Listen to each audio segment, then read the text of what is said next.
Welcome, everyone, to the From the Shadows podcast. I'm your host, Shane Grove, and with me, as always, is the super producer, Jason. Greetings, everyone. How's it going today, Jason, here in steamy north central Ohio? It is quite humid out here, that's for sure, and the pollen count is incredibly high. Incredibly high. All right. Hey, listen, I don't care when this episode airs. That's probably the best forecast I've heard. You know, I mean, the most assertive forecast I've heard. Well, I think everybody, whether they have allergies or not, I think they may suffer from them because of the way you said the pollen count. So. Well, I'll say this much: with the weathermen we have around here, that's probably also the most accurate podcast, most accurate one you hear. Oh, that's terrible. I know terrible. That's really bad. That's terrible.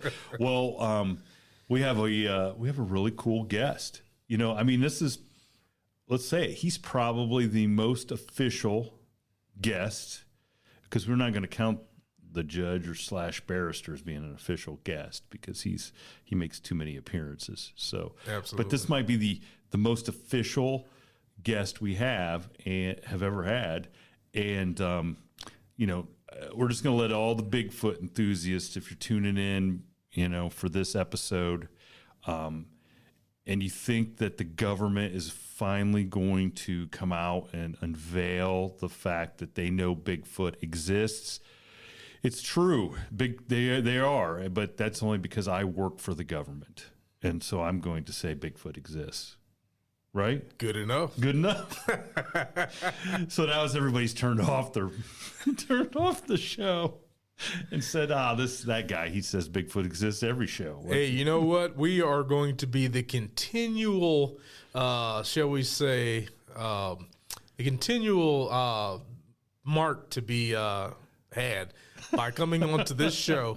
And if we get guests to come onto this show and tell us their experiences, we'll be able to get enough information that one day we will prove that Bigfoot exists. I think everybody that comes on and tells their story already knows. They already know, but we want the world to know. The world knows. They just don't, you know. They just don't want to admit look, it, right? I work for the government. If I can't say it with certainty and have people believe me, I mean, if you can't believe the mailman, who can you believe? Good point. I was going to say.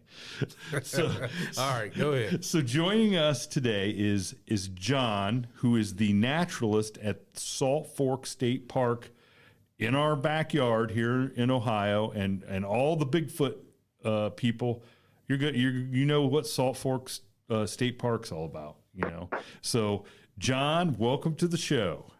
Hi, thanks for having me on. Hey, we're super excited to have you. Oh yeah, on. very excited.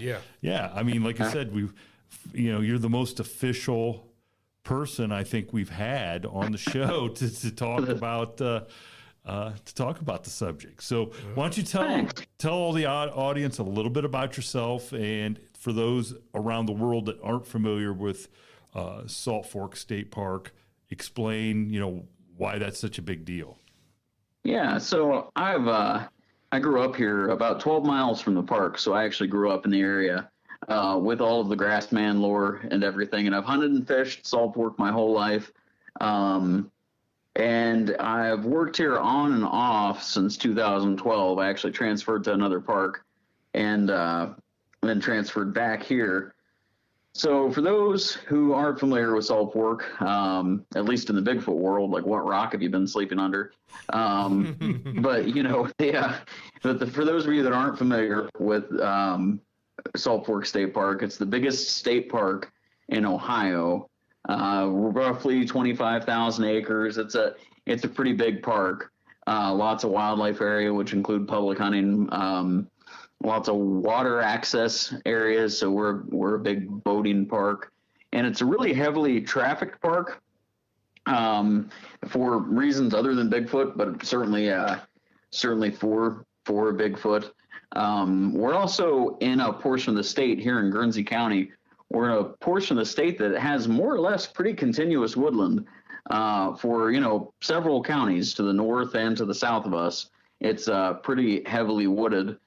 To the south of us, we've got all the AEP land, and also to the east of us, over the West Virginia border, it's also pretty wooded. So that just means that 25,000 acre area that Salt Fork has Yeah. is surrounded by Also surrounded by woods. Yeah. yeah. Okay. Yeah. It's I mean, again, it's a pretty heavily trafficked park, but it's so big. It's so big that there's there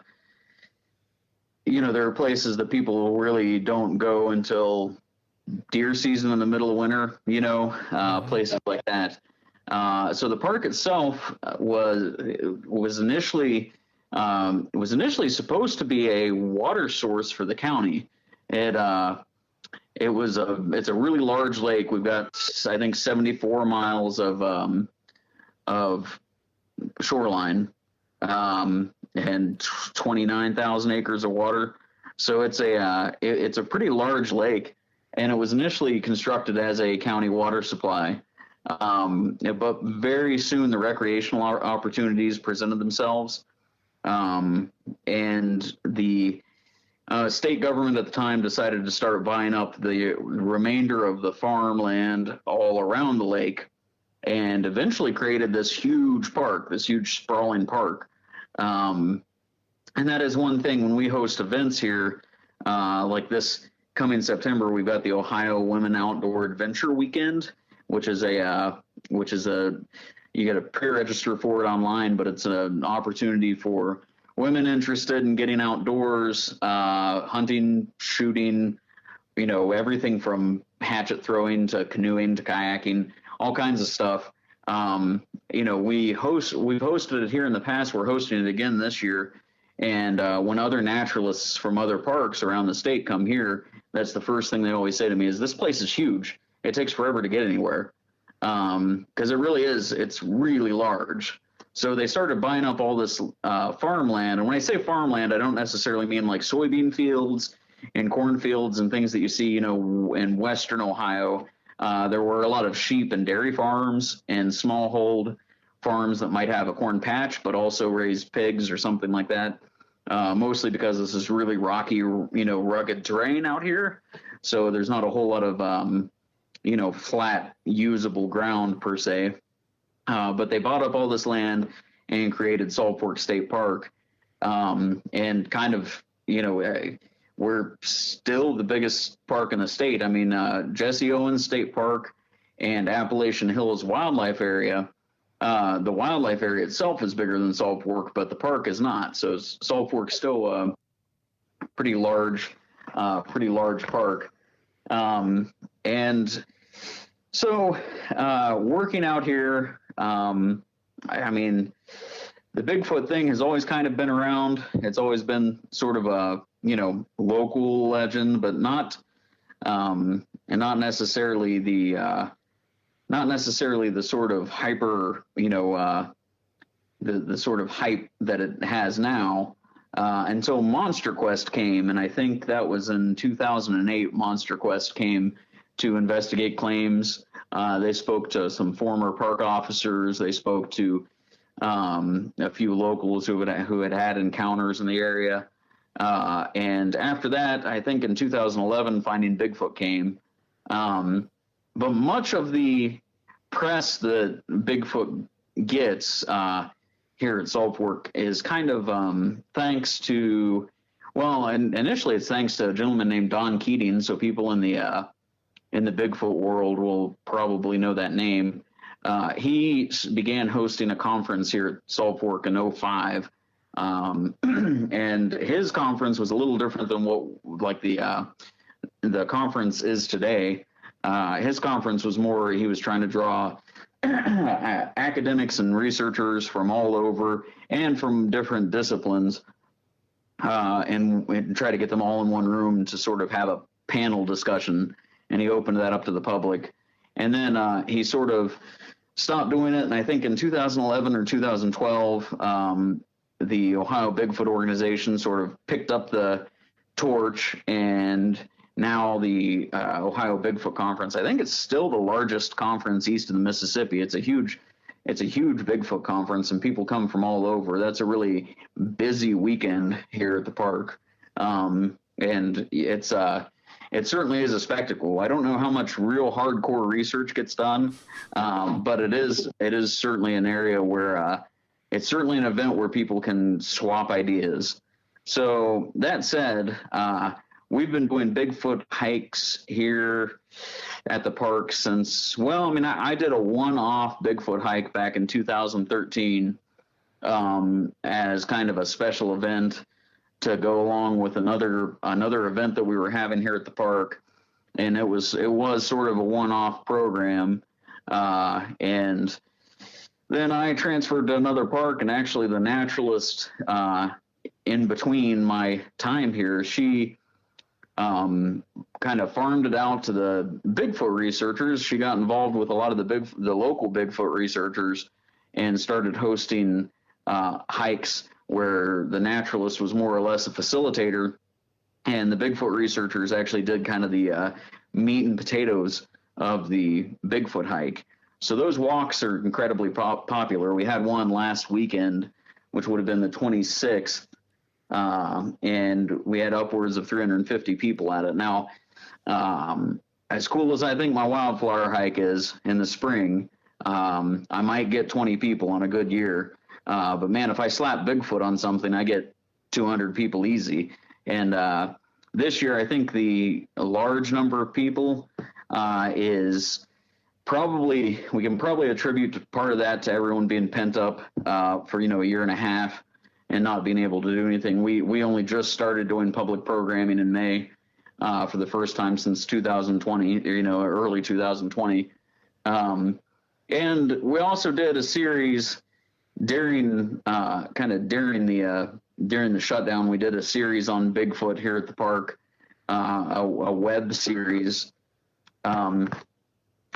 We did a web series that, I mean, it really, on the ODNR's YouTube channel, it's the most viewed right now. I think the last time I checked, our first installment of that web series was holding pretty steady at like 287,000 views. And that's, I mean, if I do a video about a turtle, I'm pretty happy to get, 600 views. That's a good video, but the Bigfoot thing is by far the most viewed. John, I think we discussed this. It's time to rebrand everything. Right. Yeah, I know.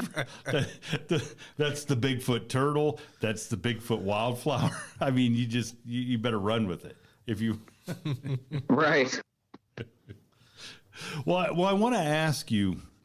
Okay, so as we, it seems like the state, okay, at least the park system, either they know a moneymaker when they see it, and that's the reason they have embraced the Bigfoot phenomena.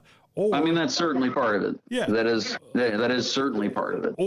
Or is it that because when you hear Bigfoot's stories and stuff, it seems like in the 60s and 70s and even the 80s, like nobody official, certainly not anybody with the state or anything like that, would have ever come out and said, "Oh yeah, they were even going to entertain the idea that there was a Bigfoot." Has that kind of changed in your opinion, like, or since you've worked there, or? Well, so here at Salt Fork, I can't speak for anything other than like what I deal with here. Yep. I can't speak for anything higher up than me or anything at any other park. What I can say is here, we've built a relationship because the Bigfoot phenomena has been such a part of local tradition and such a part of the park. And again, certainly part of it is the monopolizing, we certainly do recognize that, it is a moneymaker. But also, if you talk to the local researchers that we work with, so I frequently work with a guy named Dave Wickham. He's from up around Coshocton. I occasionally work with Amy Boo from Project Zoo Book. Yep, we know Amy Boo. You know Amy Boo? Yeah, Amy Boo's fantastic. Yes, she is. Yep. Mark Maisel, who he's been involved with the BFRO for a long time. So I work with those folks, and one of the first things they say about Salt Fork is, every other park that they go do things in, and of course this stuff is changing. Every other park they do things in, they'll get stopped in the middle of the night, why are you guys hooting and hollering and banging on trees out here? Like, are you drunk? Are you, what's going on? And here, we built kind of a working relationship with the researchers, so much so that, they get stopped and it's like, oh, hey, yeah, you guys seen anything? Is it, what's going on out here? Anything, exciting happening? They don't really pay it much mind when they're Bigfoot folks out and about. So, I mean, I can't say that I certainly, at least personally, it became a lot harder for me to dismiss the whole thing entirely. I used to be a much more passive participant in a lot of the Bigfoot stuff, a lot of the night hikes that we do, the Bigfoot night hikes. I was a much more passive participant. I would sort of introduce the Bigfoot researchers. I would keep people, safe on the trail. I would kind of shuttle between groups. Generally, we have such a big group, we have to split it into two. And I would sort of shuttle between groups, make sure nobody's twisted an ankle or anything. And I would try to call some owls in, talk about nocturnal animals, some, do a naturalist thing. And I kind of embraced the Bigfoot thing more because, I was hearing a lot of stories of people who saw something, and again, anecdotal evidence, you have to kind of take it for what it's worth. But, I was talking to enough people that didn't have much to gain from me. I'd talk to people who I don't know anything about, who would just tell me their story and then be on their way. They wouldn't they'd never badger me like, hey, put this up on Facebook, here's my story. And it interested me that. So I became much more of an active participant in the whole Bigfoot thing. The other reason why at least I started doing it is because, one thing that I noticed is people, whether you believe in Bigfoot or not, I can see children starting to get interested in critical thinking and, science and the environment and conservation and all of these things that for most of my career as a naturalist, it's always kind of a struggle to get people really passionate about. You have to really have a knack to get people passionate about that stuff. Well, man, it is great with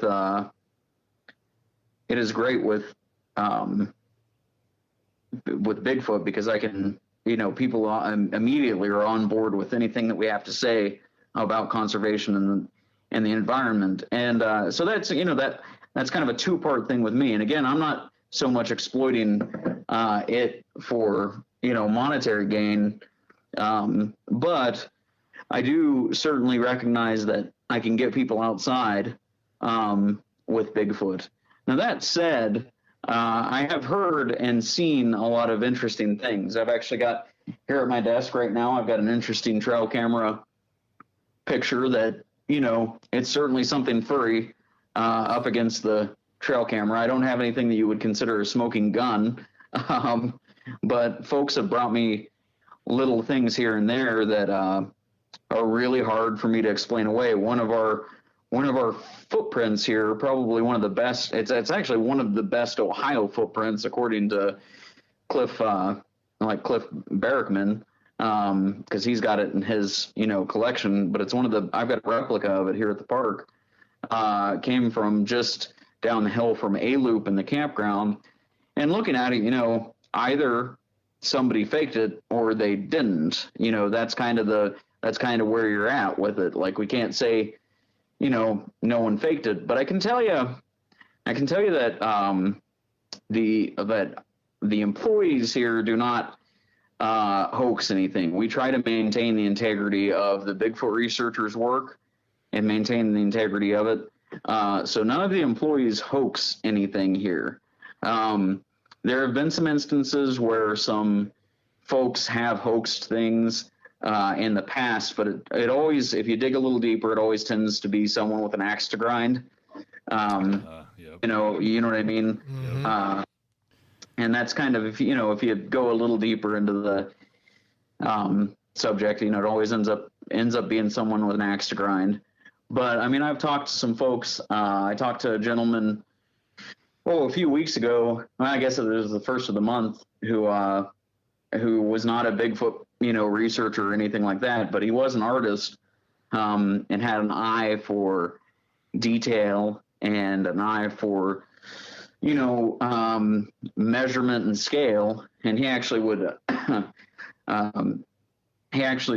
his art, this is interesting. This is like you want to talk about like a niche art form. He restores Civil War pictures of mostly canines. So Civil War pictures that have dogs in them, he tries to restore the dog. He will, if he can see an eye and a shape of an eye and a snout, he'll try to restore that.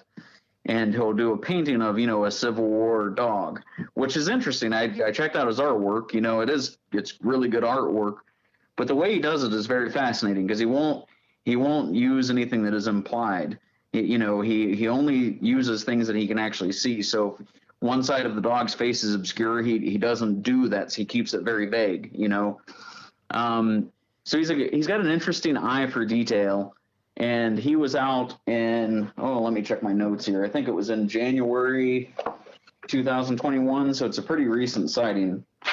He was out it was December 13th, 2020. He was out, he and his wife, and he found footprints in the snow. And again, not being a Bigfoot researcher, he didn't have, hydrocal and water to mix together and make a impression. But what he did have was a camera, so he took out his pocket knife and dropped it in one of the footprints and took a few pretty detailed pictures of them, and they're very, very compelling. They're interesting pictures, and he had a lot to say, and I was kind of fascinated in his story. And again, I'm a pretty solid fence sitter on the subject. For a lot of reasons. I got a biology background, so I'm on the fence. You talk to me some days and I'm like, oh no, yeah, I totally could see a large undiscovered hominid living out here, and never ever being discovered. I could totally see it. And then other days, I'm like, I just don't know. I just don't know if it's hoax, if it's mass hysteria, what it, but I think that I'm not alone in that a lot of people are in that gray area. And I think that curiosity is kind of a driving force. I'm always pretty fascinated to hear what the researchers have to say. Now, I do talk, like I said, I talked to a lot of people. This past weekend was incredibly busy. And I talked to people who do obviously have something, they saw something that altered their point of view. I can't say what it was. I haven't had anything that necessarily altered my point of view to the point where I, 100% believe I know there for a fact there's a Sasquatch out there, but I have talked to a lot of people who saw something. I've also talked to a lot of people who maybe we're having a psychotic episode,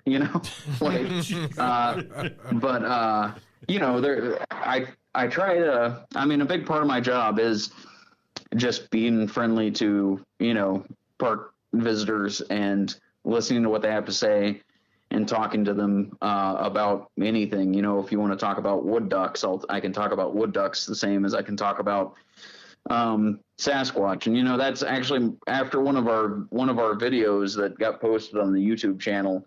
The naturalist supervisor, she said, it's really fun how you can just talk about this subject like you were talking about a snake or something. And it's like, well, if you like, I get it that it's hard for you to picture that, you know what I mean? That it's all very tongue in cheek to you, but here it's like a part of my day-to-day life here at Salt Fork, so it's really no different than talking about a snake or a wood duck or something, Well, let's,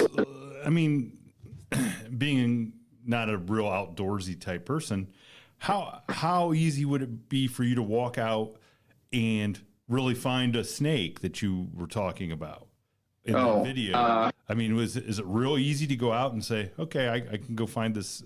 I can go find the snake. Yeah, well, yeah. I mean, I know where to look. You know what I mean? So it's easier than to go out and find the Bigfoot. Is that what you're saying? Yeah, it is easier. But I mean, here, I mean, there are things that I just have never been able to find. I actually did 3 seasons of research on northern copperheads.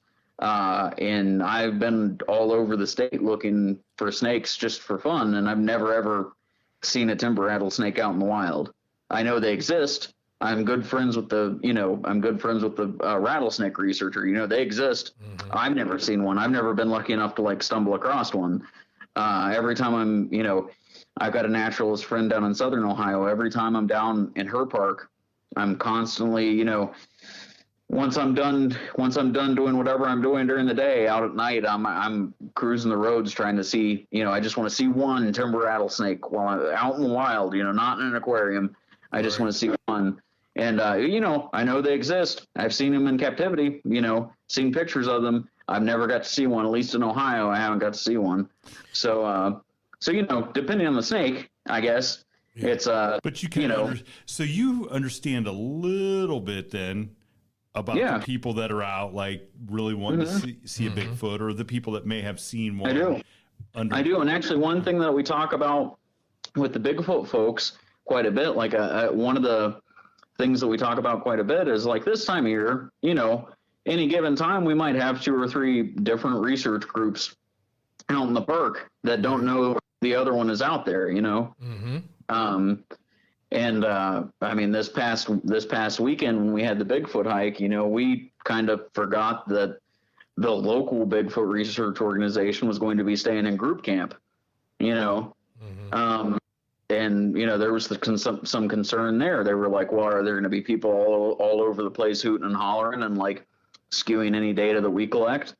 And, we can't answer that. I mean, I had 300 people. I can't say that some of those people didn't decide to go out and do tree knocks at 3 a.m., you know what I mean? Mm-hmm. Because they got all lamped up during the Bigfoot hike. I can't say, I can't account for every single person out there. So, we've talked, the Bigfoot researchers and I have talked, it could be that occasionally, at least seasonally, Salt Fork might be a little overfished, at least on a seasonal basis. You know what I mean? Yeah. Mm-hmm. Because, how do you know if there's a research group from Pennsylvania and a research group from Southern Ohio staying here and neither of them know? How do you know that when you did that tree knock, somebody didn't get real excited the next hauler over who was listening for tree knocks and respond to you? You know what I mean? Yeah, you would really have no way of knowing, really. No, you have no way of knowing unless, unless everybody signs in, Right, unless everybody lets us know, we're here looking for Bigfoot, Now, I mean, like I said, I've had lots of stories. I mean, I actually got one of the webinars we did. I did kind of an overnight. I wanted to do a sort of finding Bigfoot-esque thing where I, stayed out all night, did some squatching in the middle of the night, for the webinar, So I stayed here at the park and, got what could be, at least a possible tree knock, and I got it on video, at least the audio of it. I caught it on video. I was in the middle of telling a story, talking to my iPad, and it was just in the woods up at group camp, this nice home run, just once, mm-hmm. And froze me in my tracks. I stopped.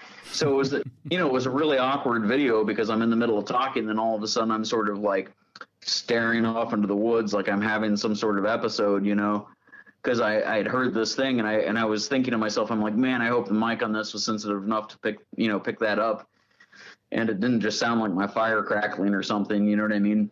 Right. So I guess that would be the closest to a real experience. I mean, I've heard some things, but it's sort of hard for me to really nail down for sure, that was, well, it was in March, so there's no acorns dropping from trees in March. It wasn't like ice popping, it was kind of a nice weekend, so it's not like there was ice popping out in the woods. I don't know if you've ever heard that, but sometimes, dead trees will hold up a lot of moisture, and then it'll freeze, and you'll get these little ice explosions when it gets really cold. It wasn't anything like that. So, something made a noise out in the woods that I couldn't right off the top of my head explain. I am not the one who, first off, I mean, I get, I get it. Why people, definitely get why people are reticent to come forward with any sightings, because,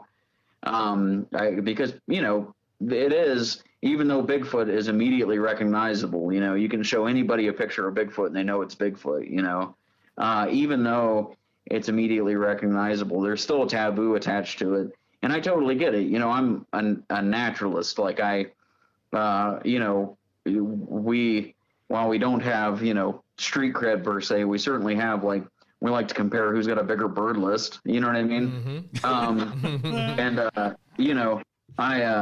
I certainly, there's part of me that's like, well, I'm kind of ruining my reputation as a naturalist with all this stuff, but then there's part of me that's like, well, or maybe I'll have the last laugh, but what are some of the best?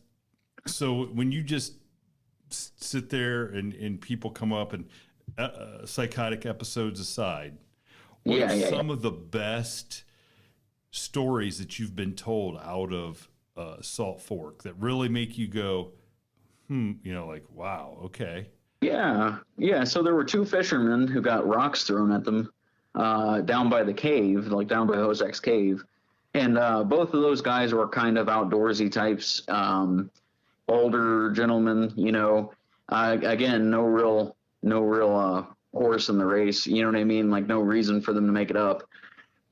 That one is because they were both visibly shaken about it. I've never had anybody stumble into the nature center with, twigs in their hair and their clothes all torn up saying I just saw a Bigfoot, he threw rocks at me. You know what I mean? Yeah.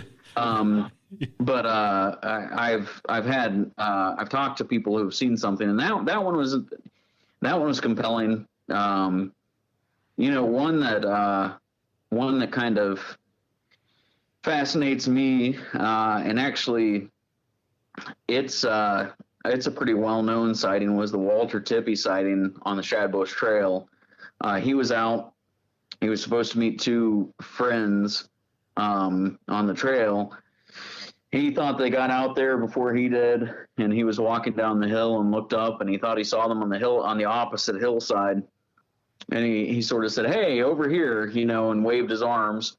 And two things stood straight up, turned around, looked at him, and decided to, beat it up the hill. And definitely not people. According to him, they were large. There was a large one, a very, very large one. He says, maybe over 8 feet, and a smaller one, maybe 7 feet.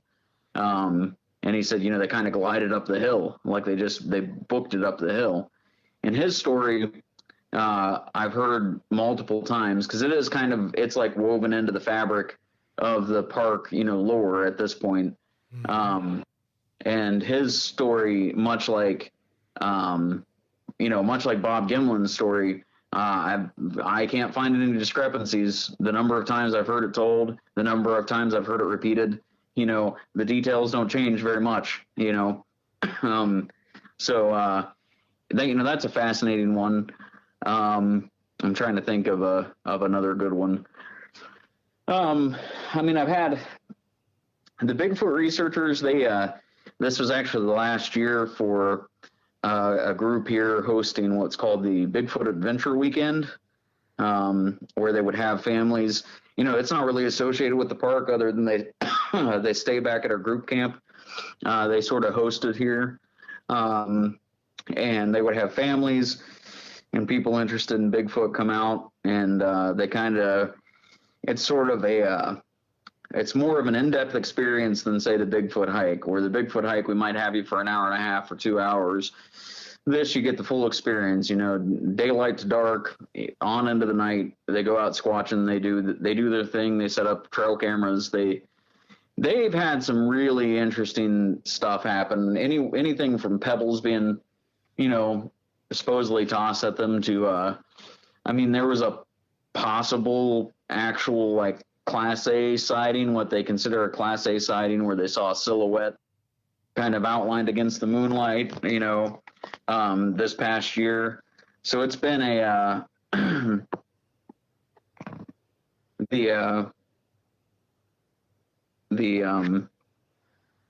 sorry, just gotta, so this past year, they get all kinds of sightings, they've gotten possible vocalizations, and they vet their sightings pretty well. I'm always very impressed with the way they vet their stuff.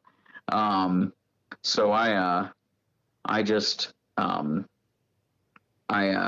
think that's a good reservoir of stories there. The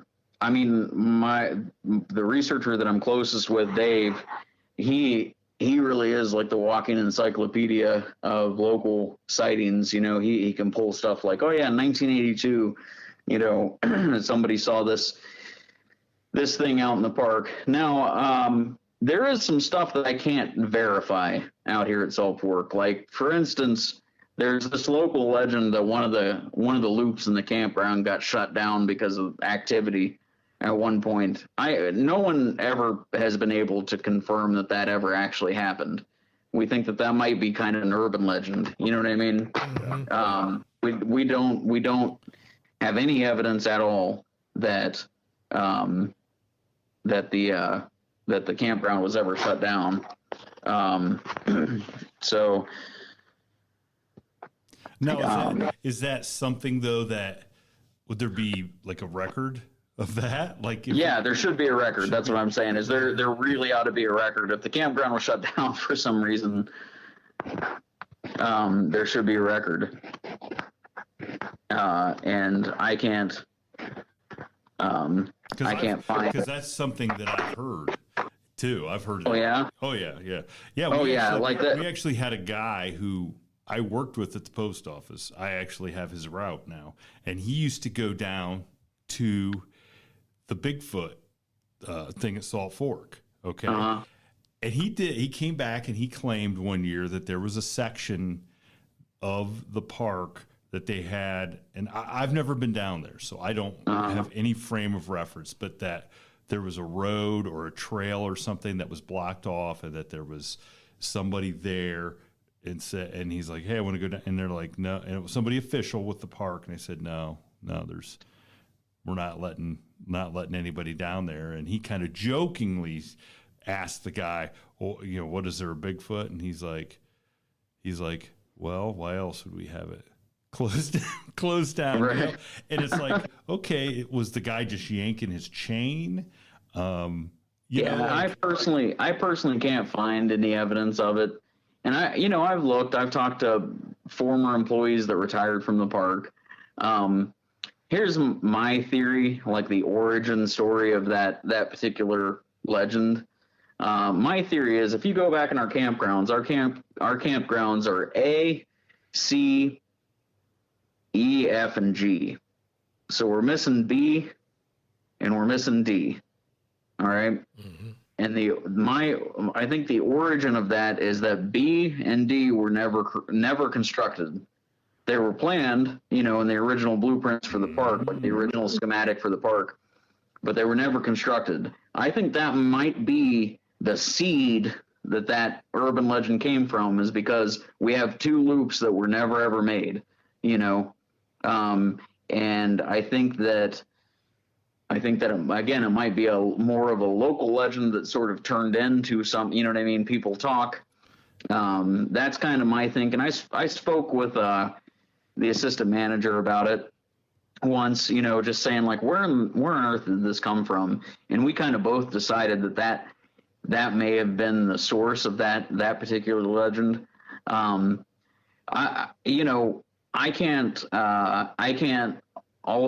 also can't say that there might have been somebody here when that gentleman was here. You know, the road was closed because trees were down after a bad storm, and the guy was just messing with him. Yep. You know what I mean? Like, I can't say that wasn't Could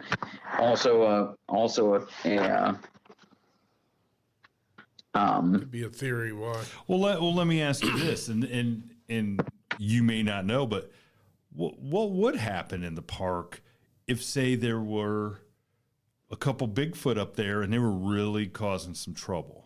I've got no idea. Yeah, like what would happen? Like who? I've got people always ask me, what would you do if you saw one? And I'm like, I really couldn't tell you. You know what I mean? Like, if I saw something that really made me rethink my point of view on reality, you know, I don't know.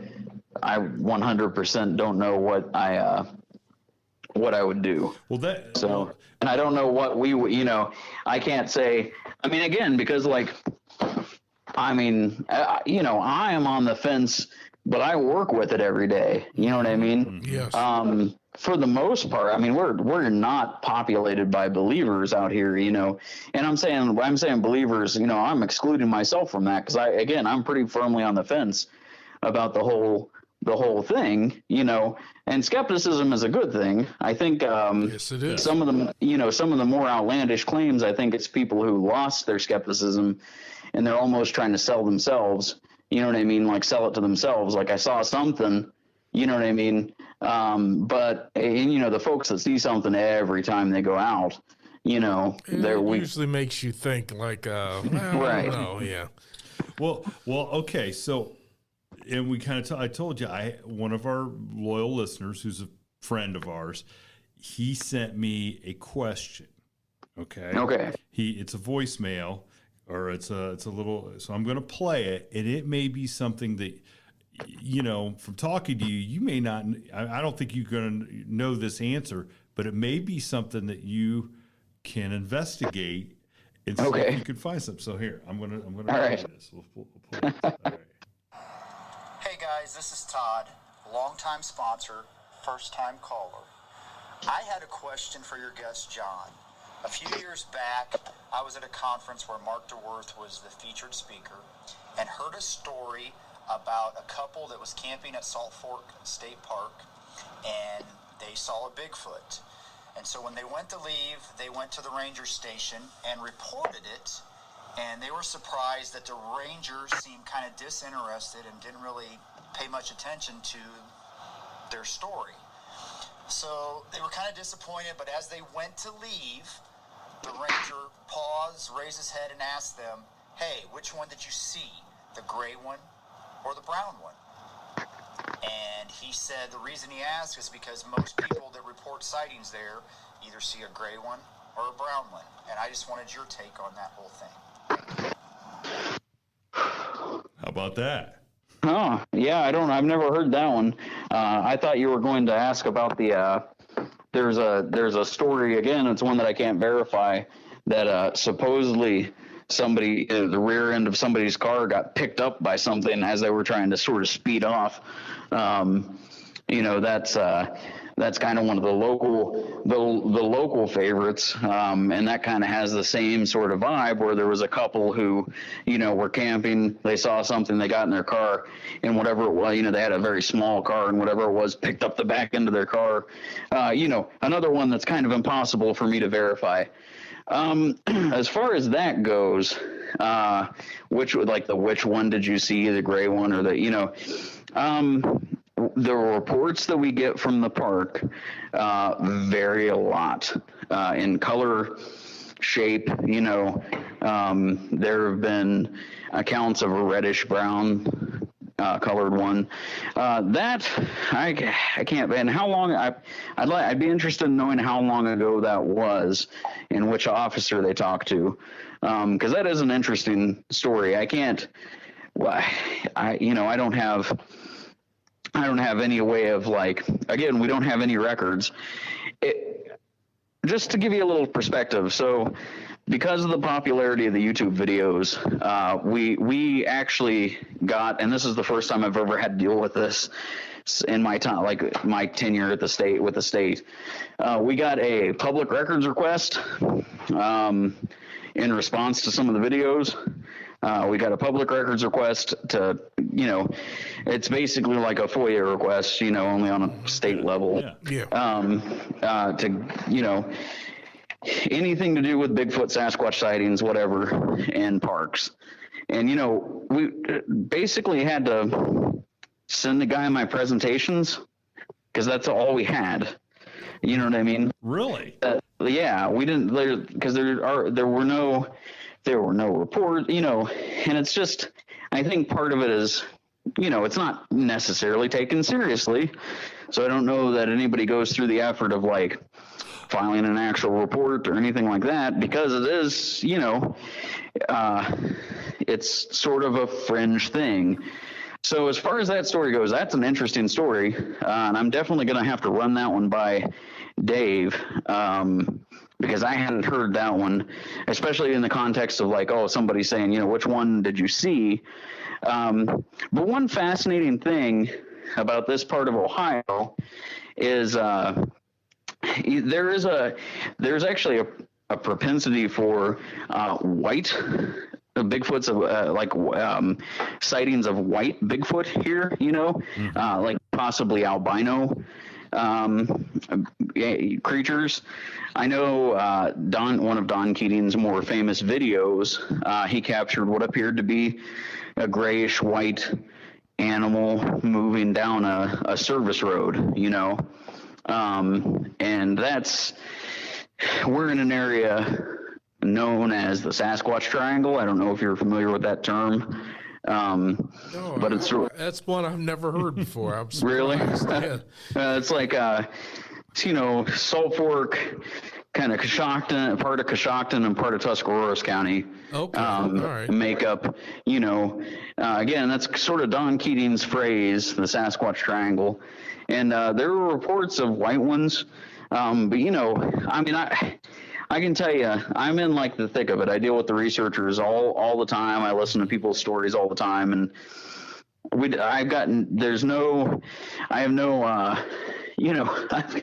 there's nothing for me to. I don't have like we don't keep track of anything.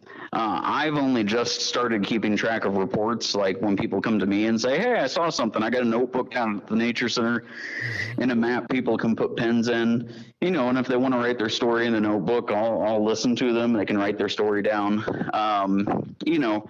but generally speaking, like people who see things here, they report it to the BFRO, where they report it to, you know what I mean? Like they're not reporting it. We've said that numerous times. Like, yeah. Okay, so if you see a Bigfoot or a Dogman or something, well, who do you really report it to? Right. Yeah, and that's we've found out now. Okay, for how many years did pilots see UFOs, and they were told, don't bother reporting it. What are you going to report? You're going to risk your career. Right. Risk your career. And now we're basically being told by the same entities that told them not to report it. Yeah, we got some stuff, we got, they're real. It's just like for the reports, some of the reports over there at Salt Fork about the Bigfoot. I mean, like when somebody says that they're rocks are being thrown at them, like those two fishermen. I mean, that is typical Bigfoot behavior, not in just this area, but anywhere where there's squatching, you hear people talking about that. So you're a naturalist. What else you got running around in Salt Fork that throws rocks? No, that's it. And that's what I say a lot, is, and we spoke a little bit when you contacted me about this podcast, where we were talking about some of the supernatural aspects of things. I always tell people I'm kind of a nuts and bolts, flesh and blood sort of guy. Like I'm on the fence about the whole situation, but if if pressed, I'd say, okay, if it exists, I'm guessing it's a wild animal, and that's just me. I'm not to the point where I'm cynical about it. You know what I mean? But it says naturalist on my shirt, not supernaturalist. Like it's we're gonna get you a shirt that says supernaturalist. Fantastic. But and again,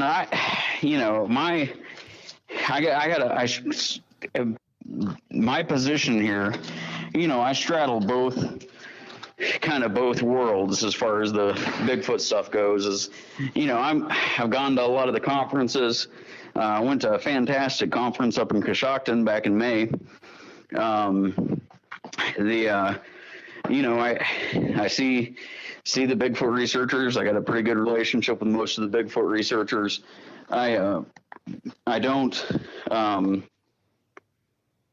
don't know. I mean, like I said, I kind of embraced the Bigfoot thing more, and then I did these videos on YouTube, and man, what a strange world. I went to the conference, and I was this like real low level Bigfoot celebrity all of a sudden, and it was a really strange thing.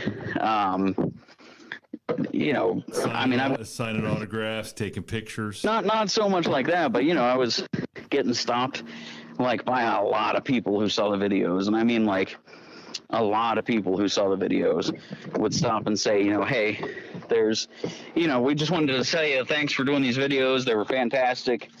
I mean, one guy told me they were boring, but what does he know, right? Yeah, we're not trying to sensationalize anything. We're just trying to get to the right. truth. Yeah, right. That's my thinking. Is it's just kind of, I was trying to stick more or less with the with what I know. And you joked at the beginning about the government coming. Like I got accused of that at one point earlier this year of like acknowledging Bigfoot, and I'm telling you what I'm. Like I said, what I was saying now, where I'm like, here are the Bigfoot things. This is our local lore. This is the historical aspect of, Bigfoot sightings. I never said one way or the other, even so much as what I personally believe, mostly what I talked about was, here are the sightings. Here are the things that we, frequently deal with here at the park as far as sightings go. Here are the researchers. I had a few of them on. It was, it's interesting. It's, certainly like, I mean, there was a whole lot to unpack with the Bigfoot stuff. You can go as in depth as you want with it. I mean, you guys know that there's a whole lot to unpack with the Bigfoot stuff. And that goes with anything. I mean, but, I not, like I said, I don't know what I would do if I were driving out of the park one night after a night hike and something I couldn't identify stepped out of the woods. And, I was 100% certain it wasn't a person in a suit trying to mess with me because, I'm the naturalist and I do the Bigfoot stuff. You know what I mean? If I really, truly couldn't identify it, I really don't know what I would do. As far as like, our goal, my goal with the park out here is to have people out and about in the park. So, we're certainly not like, we mentioned before, we do maybe exploit the Bigfoot thing a little bit, but we can certainly appreciate the number of people that gets outside, participated in recreation, thinking about conservation. I've said it before, like, Bigfoot is immediately recognizable. If you throw a Bigfoot air freshener up in your car, you're making a statement, and people can tell something about you. Yeah, you know what I mean? Car stinks. Oh no. Right. Yeah. Yeah. Right. But I've said before, I think Smokey Bear ought to retire, and we should put Bigfoot there. Oh man. You know what I mean? Man, Like, you know what? You keep thinking like that. Those wildflower hikes are gonna get Yeah. Well, John, why don't you tell everybody where they can go check out this your Bigfoot videos, like on the YouTube channel? What's the YouTube channel again? Yeah, so if you go on the ODNR's YouTube channel, if you just search ODNR, that's Ohio Department of Natural Resources, Sasquatch webinar, or just Sasquatch, it will probably be the first thing that pops up. There was a single one back in October 2020, and it did so well that led to us doing a 4-part series this past March. that also did pretty well. So you can find all those on the ODNR's YouTube channel. If you're interested in participating in the Bigfoot night hikes, we have one coming up on July 10th that will start. We kind of kicked it off with a campfire sort of situation at 7 p.m. on July 10th. We have local researchers coming. They tell stories, they bring out footprints, they do things like that. We also have another one coming up August 14th. Same thing. So it starts, the campfire portion of it starts at 7 p.m. and then we do the hikes kind of closer to dark. We do like a family friendly hike that is before, it's still daylight out. People can see, kids don't get spooked out. Nice. And then we've got one that we call the adult hike, but people assume that means, like, I don't know what we're telling. I'm going to call it the adult hike because it's after dark. And, we're like, and everybody's drinking. And... No, yeah, that's it. Okay. That's it. Everybody, like, I get a lot of questions on Facebook, like, what's the adult hike? Is that like, BYOB? It's like, no. It really is. We just mean it's after dark and it's maybe a little more serious, a little less tongue in cheek. You know what I mean? Yes. Yeah. They try to do maybe some more of the sciencey stuff. They'll bring out their special gadgets, their night vision stuff and things like that. And honestly, I love doing the kids hike. The kids hike is always just phenomenal. The family hike's good, it's good, but the kids hike, the kids are fantastic. I love doing that one. So if you want to participate in those, this summer, the ones that we have scheduled, we try to do them once a month, and we try to do them in some sort of proximity to a holiday if we can help it. So July 10th and the 14th of August, I think, are the two dates we have left. Our last one was this past weekend, and they're free. There's no pre-registration required. I will say they've been pretty popular, so get there early, get your spot in the parking lot, and everything. And if you have any information, you can contact us on the Salt Fork State Park Facebook page. If you have any questions, you want information about any of the hikes or anything like that, a good way to contact us is at the Salt Fork State Park Facebook page. We usually try to get back to you pretty quick. And the Bigfoot community overall they're so welcoming. They're phenomenal people. I've had almost no negative experiences with the Bigfoot community. They're always super welcoming. I mean, I do a tick presentation about black-legged ticks for a couple of different Bigfoot groups before they go out and do their thing. And they've all been really appreciative about that. Like, I do a little tick safety talk with them, and I actually had a guy that said, hey, I got bit by a tick. I kept the tick. I did everything that you said, and my doctor said, like, man, it is a good thing you did what you were supposed to with this, like, because he said he got bit by a tick. He kept it. He got a little bit of a rash, so he went to his doctor, and he actually wrote us and saying, like, oh, hey, thanks for that. So we, like I said, it's not just the Bigfoot thing. I try to work with them. I try to work with them for other things too, but they're a great group. They're a group that definitely leaves the place nicer than they found it. Mm-hmm. They don't tear things up. They're fun to work with. One thing that I've noticed, Bigfoot aside, that's an opportunity where you get multiple like-minded individuals together and they have a good time. They discuss things, they're outside. You don't see that very often where you know what I mean? You get larger groups of people who all are trying to achieve the same goal and in a positive way, Yeah. Oh, yeah. So they're really, really great to deal with. And again, I can't complain. It gets people out in the park. I'm personally very interested in it myself. I mean, my Bigfoot library has grown like immensely. See, you know, we're gonna... like.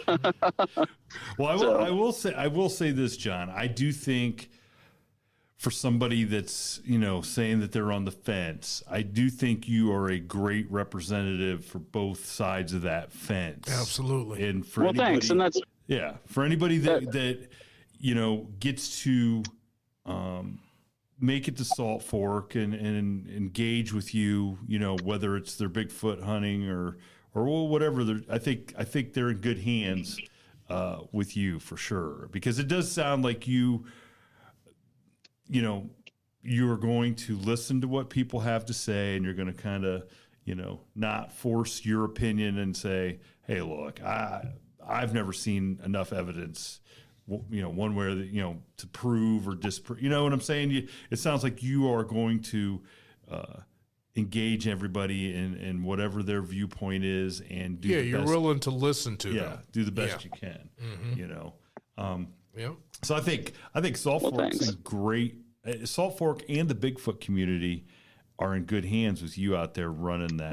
Thanks. Running that show. Absolutely. Yeah.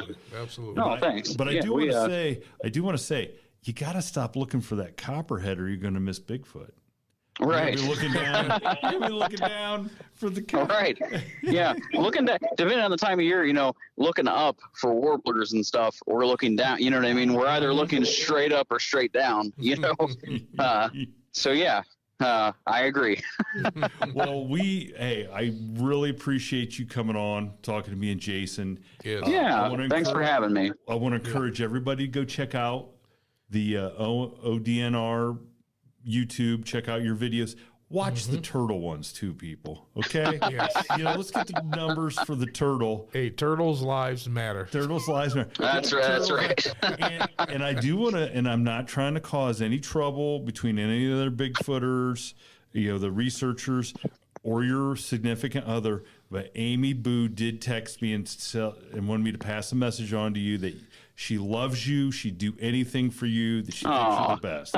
So I love Amy Boo too. She's fantastic. We do. And you know, she's also like she's an educator. So hearing her talk is always fantastic. You know what I mean? That's her day job, but she's an educator. So hearing her speak is always a joy, because she is able to do, you know, part of my job here is to take complex, like, ecological concepts and break them down into sort of digestible pieces for the public. Yes. And man, you know, someone who can do a really good job of that, Amy Boo. Like, that's, you know, she's really good at taking things and breaking them down. She's a great communicator.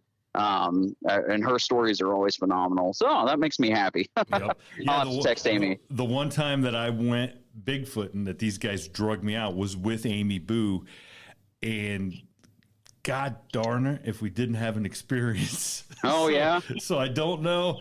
If it's just Amy Boo, being with Amy Boo, or what, but, you know, I don't know.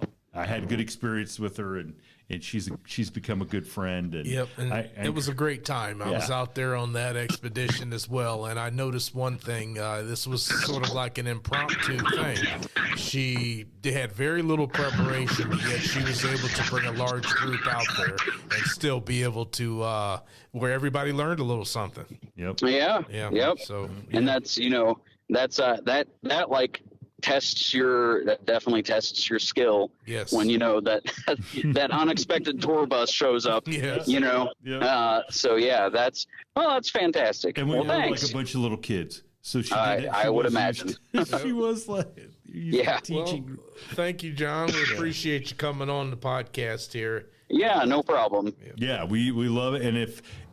And keep in mind, if you do get somebody that has some good stories or experiences out there, pass them along to you for sure. Don't forget them to send them our way. Yeah, definitely won't. Absolutely. All right. So, yeah. Hey, thanks a lot, John. And hopefully, no problem. Hopefully we'll make it out there sometime, and we'll be able to hang out. Look me up if you do. Maybe do a little Bigfoot with you.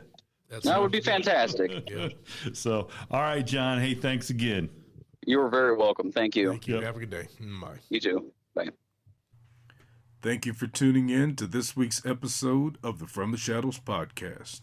Until next time, Never shy away from the darkness or what may be lurking in the shadows. We are out.